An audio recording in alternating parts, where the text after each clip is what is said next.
What's going on, guys? Hope you're all doing well. Now for today's video, I wanted to go over every Godzilla movie in the original continuity. Starting in 1954 and ending in 1975, Toho created a total of 15 movies starring Godzilla, some of them being dark and serious metaphors for nuclear war, and others being over-the-top silly adventures featuring aliens and robots. After this original series ended, multiple other continuities emerged in the Heisei and Millennium days, but for right now, we're going to be going over what is known as the Showa era of Godzilla films, named after the then current Emperor Hirohito of Japan at the time. All of these films came out before his death in 1989. So buckle up and get ready to dive deep as I rank every Godzilla movie in that first timeline from what I think are the very worst to undoubtedly the very best.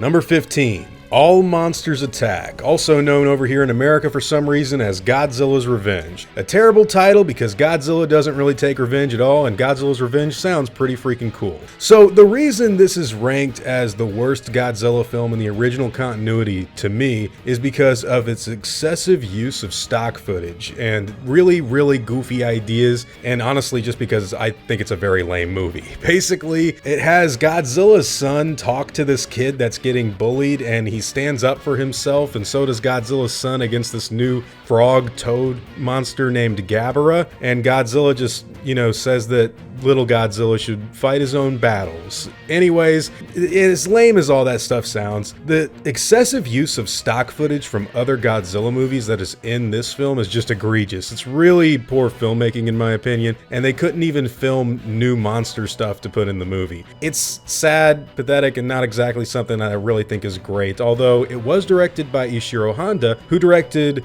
many of the extremely good Godzilla movies, so this was very weird that the best Godzilla director ended up delivering on what I consider to be the worst Godzilla film in that, not even in this continuity, but really in general in my opinion. It's got some fans, but for me, Godzilla's Revenge really should have lived up to that name. Number 14, Ebirah, Horror of the Deep, also known over here as Godzilla vs. the Sea Monster. I'll never forget renting this movie from a movie gallery back in the day, my dad getting excited to watch it with me, and he fell asleep. And you know what? I fell asleep too, because this movie is extremely boring. It's probably the most boring Godzilla movie ever made, and that's because it barely has Godzilla. It barely has Godzilla because originally it was supposed to be a King Kong movie, which leaves for a lot of weird decisions where Godzilla obsesses over a woman. Godzilla is brought back to life with electricity, which is something that King Kong does in some of these old movies. It's just very weird. It's got this strange, almost James Bond vibe, and the villain is just this giant shrimp monster lobster thing called Ebirah. So because it doesn't have Godzilla until you get towards the middle to end of the movie, and because Godzilla acts like King Kong and not much really happens, man. It's just a very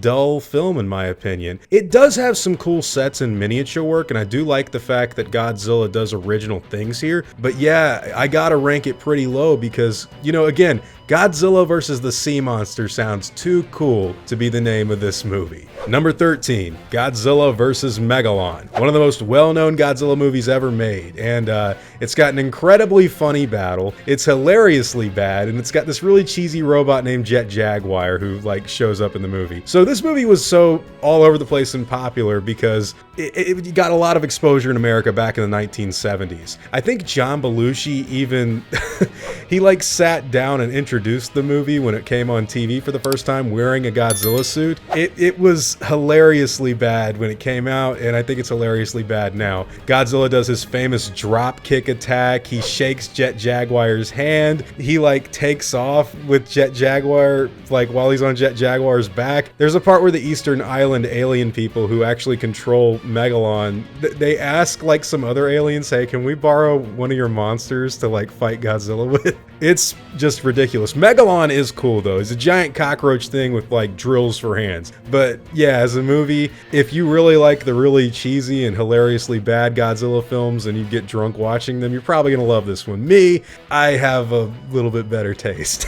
Number 12, Godzilla vs. Hedorah, also known as Godzilla vs. the Smog Monster. Now, I think this is actually a really interesting alien creature. It's got a superhero vibe, though, when it comes to Godzilla, who's full-on just savior of Japan by this point, and the movie itself has this acid trip sort of hippie message plot. Now, I think Godzilla vs. Hedorah's highlights are mainly in the alien design and the way that it goes about doing stuff in the movie. It's actually very scary and grotesque at parts, with like human skeletons being all over the place, and because it's a creature that feeds on pollution, it's pretty original for that, sort of idea. Godzilla here is a little too silly.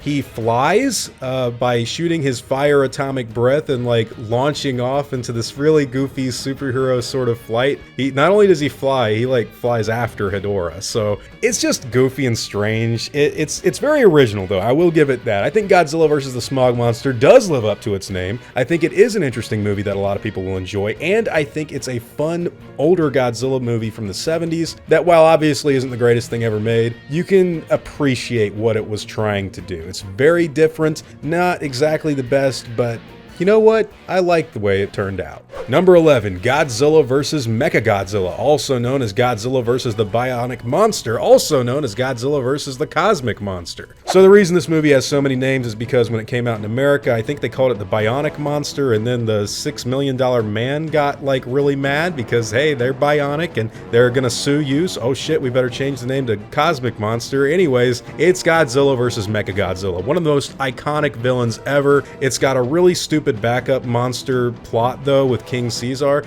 I think King Caesar looks cool, but the whole like singing to the statue to bring it to life is just kind of cringy and strange in my opinion. There's a great scene though where Anguirus gets wounded by like having his jaw broken because he senses that the Godzilla that's in this movie isn't the real Godzilla. And this is actually 10 years before the Terminator, by the way. I wouldn't be surprised if this is where James Cameron got the idea for the Terminator, because Godzilla in this movie starts doing really un-Godzilla things, and after he fights the real Godzilla, who chips off some of his, rubber skin, you learn that it's a Terminator Godzilla like underneath. It's from outer space with these monkey people sending it to attack the planet. It's crazy, man. Godzilla vs. Mechagodzilla is this really iconic movie with a very silly plot. It's got the aliens, it's got the robots, it's got Godzilla acting like a hero. It's pretty freaking fun. I will say though that it's definitely one of the lesser Godzilla movies when compared to a lot of the other stuff, but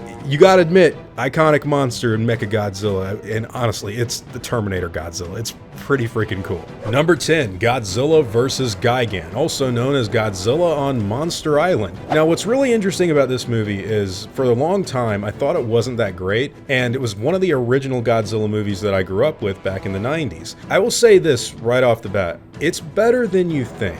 And in my opinion, it does have a very silly execution. There's part where Godzilla and Anguirus actually talk to each other in the movie, but the concept is really high. Basically, cockroach aliens come down to the planet and create a Godzilla theme park, complete with a Godzilla tower that's actually a weapon designed to, shoot and kill Godzilla. Gigan is their monster that they get from outer space. They get backup from King Ghidorah. They fight Godzilla and Anguirus. There's a lot of very iconic scenes here. I like the human cast for the most part. And yeah, the funny thing about this movie is it's definitely one of the sillier ones, but it's also one of the most violent, with Godzilla and Anguirus getting bloodied up really bad. But for that reason, I think it's extremely memorable and definitely within the top 10 in my opinion for Showa films. It doesn't really have a good reputation, and I can get why. I mean, at first glance looking back at it, I was like, yeah, Godzilla vs. Gigan's kind of stupid. And as stupid as it may be, it's still really fun, really darker and violent than some of the other Jun Fukuda directed Godzilla movies, who did this, Mechagodzilla, Son of Godzilla, and a few others.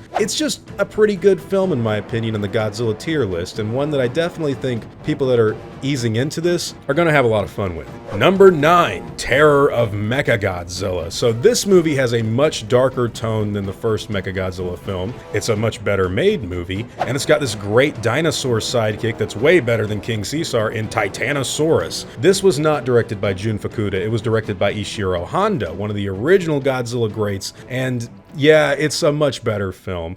Dr. Mifune, who is the bad guy in this movie, is just a classic science fiction villain from the way he looks down to the way he acts. And Godzilla fights Titanosaurus and Mechagodzilla 2, as he's known in this film, and a lot of really cool action scenes.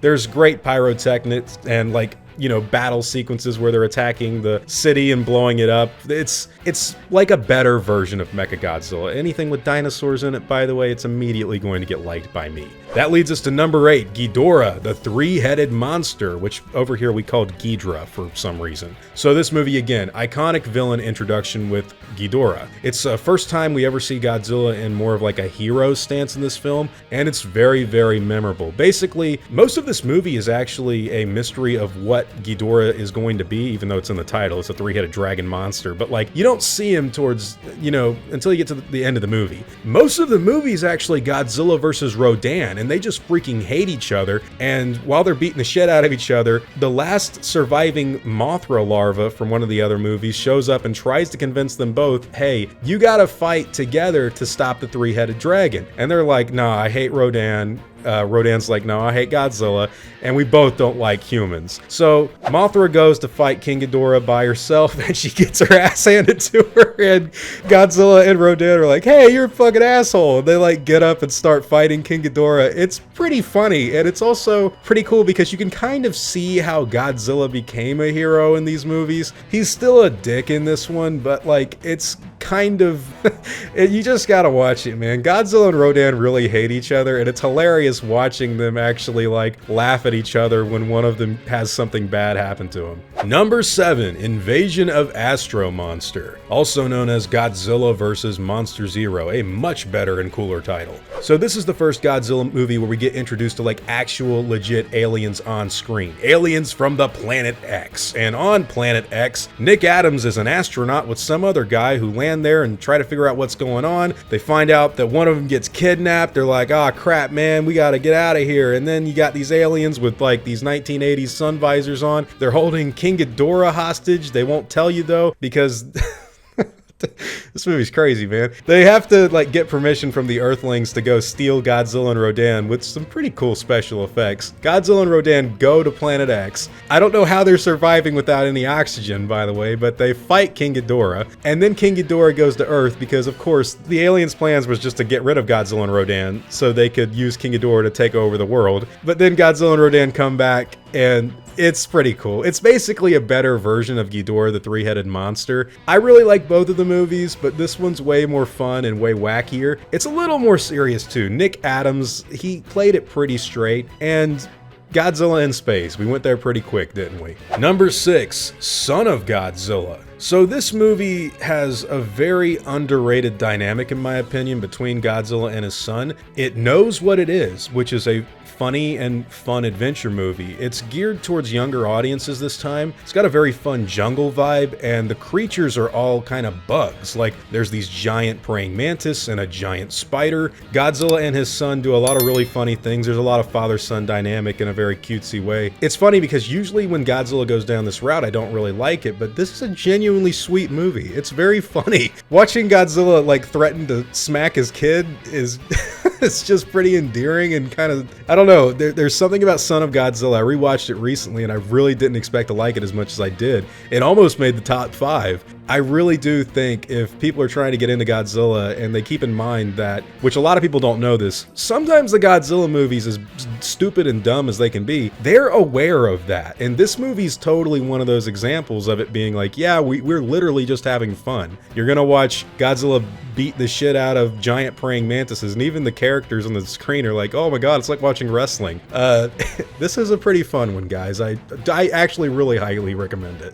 Number 5, Godzilla Raids Again, also known as Gigantus the Fire Monster. A lot of people do not like this movie. Personally, I think this is one of the most underrated entries in the franchise. And the reason I say that is because it's slightly darker and more human in tone than a lot of the other movies. You get a lot of this sort of it feels much more human of a story. You focus on the characters who are kind of trying to rebuild after the first Godzilla movie and really even after World War II. And the way they do that is by juxtaposing their daily lives with these animalistic monsters in a new Godzilla and Anguirus. And I love it when Godzilla goes for the more grounded and serious approach. These are animals. These are dinosaurs. They're literally, Anguirus is an ankylosaur. Godzilla is like a tyrannosaurid sort of creature. And the way that the military goes about trying to deal with them, the way they actually fight each other, and the way that the human characters interact and sacrifice themselves in a lot of points in this movie. This is one of the best Godzilla movies. I have no idea why people hate it. I really don't get it. Is it the sped up footage for the fight scenes? Is it the fact that it's not silly and over the top? Is it the fact that it's not as good as Godzilla 1? I don't get it. Like, this movie, I will go out on a limb. I'll die on the hill. Godzilla Raids Again,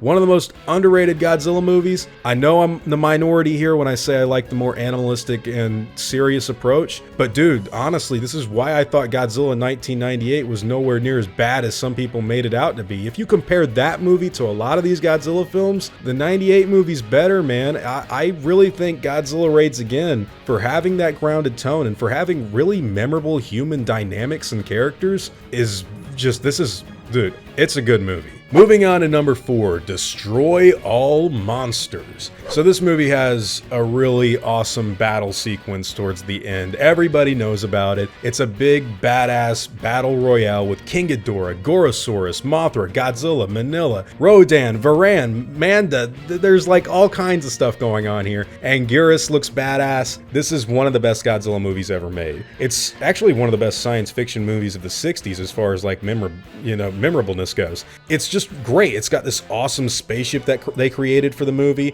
It's got these Keelak aliens, I think is how you pronounce it, with their very weird plan to like take over planet Earth. And it's also interesting because it's got an incredible message. Basically, the movie's about mind control. I've thought about doing a whole dedicated video to this one Godzilla movie because it's one of those that I grew up with and I was like, hey, this one's pretty cool, but like, is there anything else to it than just a fight? But no, there really is. It's really great messaging here because it's basically about narrative framing and about how this invading force is trying to colonize the world through whatever sort of persuasion and manipulation they can, and it's for the detriment of the people that already live here and for their betterment. It is a very manipulative sort of battle that human beings are playing through and trying to fight against, and at the heart of it is just this giant monster fight. I really like Destroy All Monsters, and it is one of the better Godzilla movies in my opinion. Which leads us to the top 3 with Mothra vs. Godzilla, also known as Godzilla vs. the Thing, which was, yeah, that was pretty much clickbait of a title, wasn't it? Anyways, this movie's got a really great story. It begins where the last film ended off as far as like what's going on in Japan and what's going on with where Godzilla is. Very memorable fights in this one. Godzilla vs. Mothra has loads of cool battles, not only between Godzilla and the full-grown adult Mothra, but also the little Mothras that hatch out of the egg. And I gotta say, it's a very excellent usage of Godzilla here. He's still a villain, he's still pretty vicious, and he is like a harbinger of doom for Japan, whereas Mothra is kind of this good monster that just wants to live in peace. It's got a great story, great lore. Everything to do with Mothra vs. Godzilla, I think, is peak Godzilla memorability and one of the best movies in the series. I don't think that's a controversial opinion to have at all. That brings us to number 2, King Kong vs. Godzilla. Dude, this is one of the last Godzilla movies I ever saw. I didn't grow up with this one. It was very hard to find for some reason. This movie is hilarious, and not even because it's bad. It's actually it's a pretty good movie. It's hilariously funny because it's a comedy.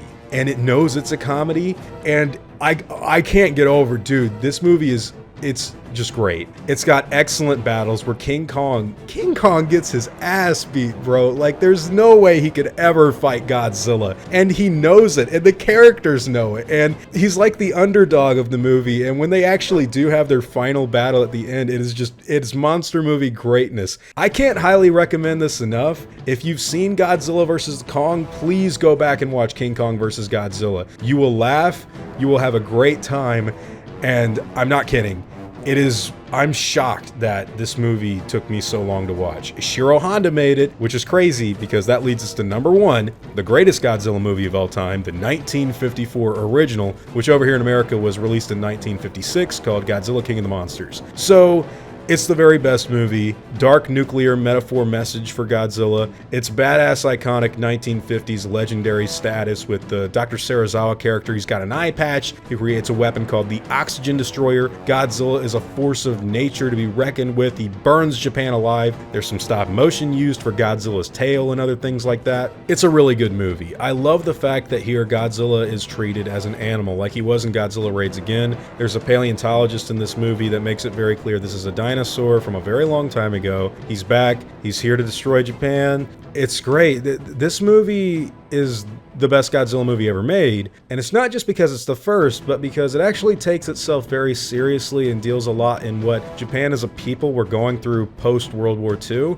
and for that reason, I think it's pretty clear that this is a higher caliber film than everything else on this list. With that being said, I do think that if you want to lean into Godzilla movies, you don't have to start here, although if you really want to get a good understanding of how the series evolved and changed over time, watch the Japanese original. Don't watch the American version. Watch the Japanese version from start to finish, and as a matter of fact, when you go on through the entire series, watch them like that, because when you get to the American cuts of these movies, they really butcher them and add in a lot of stuff and take other stuff out that's unnecessary. But when it comes to the 1954 original, if you want an authentic Godzilla experience, watch it the way it was made and really view it from the lens of how it must have been in 1954. This movie inspired other things like Jurassic Park, Gorgo, and Creature Design and multiple other franchises. It itself may have been inspired by the beast from 20,000 Fathoms along with King Kong, so there's a lot of,